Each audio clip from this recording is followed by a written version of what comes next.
வெளிப்படையா வராது சாமி. எப்படின்னா இப்போ நாதமும் பிந்து வந்து ஒரு குறிப்பிட்ட அளவுல அப்படியே சேர்ந்துக்கும் சாமி. இப்ப நாதம் வந்து இவ்வளவு பர்சன்டேஜ், பிந்து இவ்வளவு பர்சன்டேஜ் அப்படின்னு ரெடியா ஒரு பொருள் உற்பத்தி ஆகிறதுக்கு இறக்கமும் போறதுக்கு முதல் ஸ்டெப். அதனால அது கெட்டு போல கொஞ்சம் அப்படியே ஒரு தொடக்கமா அமைகிறது. அதாவது திரும்ப என்னன்னா தத்துவ விளக்கத்துல அந்த பெட்ஷீட் எப்படி வந்ததுன்ற விவரத்தை சொல்றதுதான் இவ்வளவு ஸ்டெப்ஸ் எழுத முடியுமா? தன் நிலையில இருந்து எப்படியா நோன் வருது அப்படின்னு சொல்றாங்க.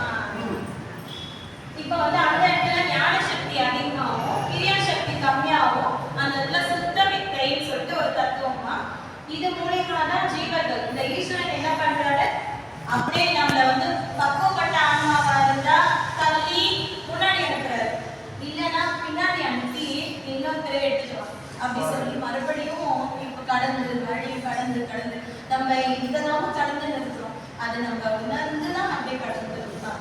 அப்ப வந்து சுத்த வித்தையில தள்ளி மறுபடியும் பிறப்பு வித்தைகிறாரு.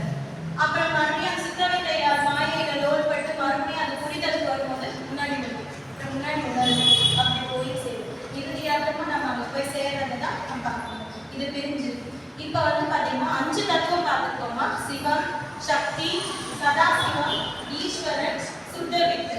இந்த 5மே சிவ தத்துவம் சொல்லுவாங்க. இது 5மே சிவ தத்துவம். இது வந்து கலக்கப்படாம அப்படி இருக்கக்கூடிய தத்துவமா அப்படின்னு சொல்றாங்க. அடுத்ததா இதுலே வந்து வித்யா தத்துவங்கள் 7. நான் கொஞ்சம் தப்பா போனாலும் புரியலனாலும் நம்ம தெரிஞ்சு வச்சுக்கலாமா. அதுக்கப்புறம் வித்யா தத்துவங்கள் 7. இது மூலமா தான் நம்ம செயல்படுறோம். இந்த வித்யா தத்துவம் மூலமா தான் அங்க போறோன்றதை நம்ம தெரிஞ்சுக்கலாமா. வித்யா தத்துவங்கள் 7 வாங்க 7 பேர்